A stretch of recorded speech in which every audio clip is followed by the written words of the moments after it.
let's talk a little bit about canine cough. As you heard us say a little bit ago, I don't know how many letters do we send out? How many times I've written about canine cough? How many times we've put out blogs? Right. What is it about it that people just don't take the time to do the research on it?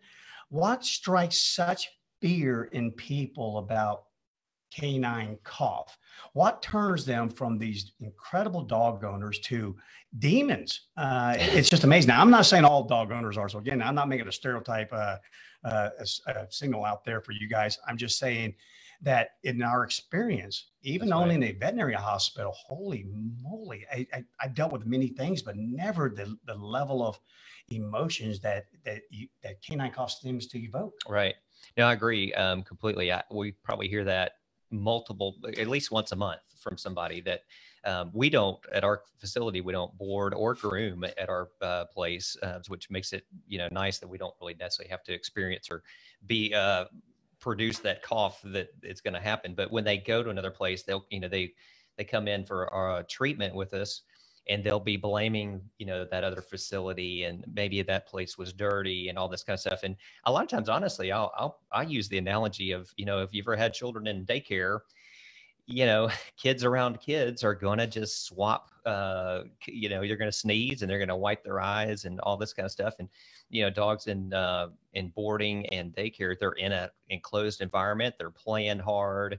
They're rubbing up against each other. They're licking each other. So things are just going to happen. And people do need to kind of take a step back and understand that aspect, that dogs are social animals. They're going to get up in each other's faces. And again, it's very possible for things like that to happen, even if, and this is a thing they don't understand, a lot of people, is even if they're vaccinated, even if the dog is vaccinated, you still have that potential for a dog to get the cough. And, we can go into kind of the breakdown of that if you want to.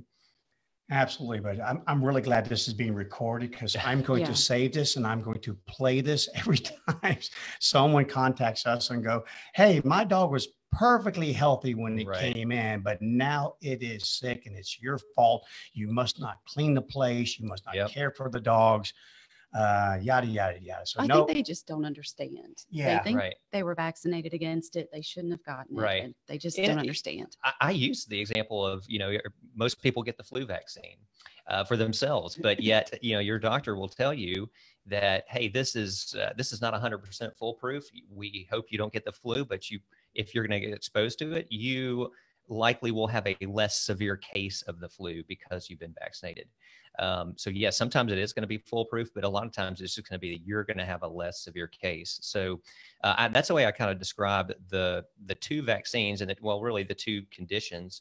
When you talk about canine cough, we actually now have changed the name. We'll talk about kennel cough, which now we really call the kennel cough complex, because there's actually multiple agents, multiple bacteria and things that can and viruses that can set this off.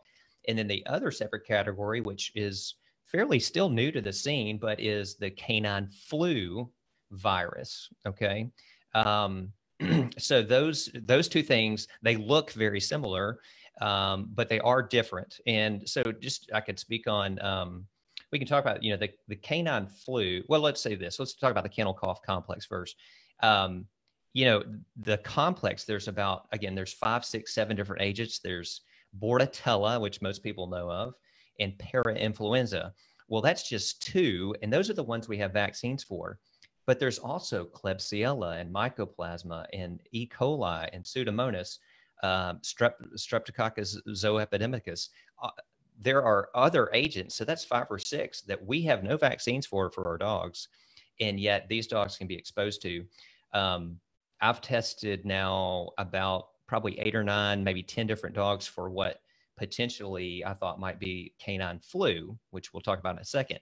And almost 9 times, well, actually all of those cases came back as one of those other agents, the Klebsiella, Mycoplasma, and the Strep zooepidemicus. And I just explained to the owner, like, there are just not any vaccines for these.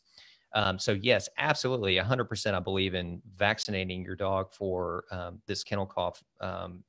issue, the kennel cough disease.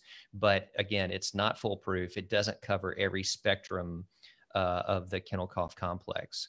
And people just, again, it's education and trying to teach people. And unfortunately, the only time you get to teach them is when their dog comes down with it, Right. is really your best chance.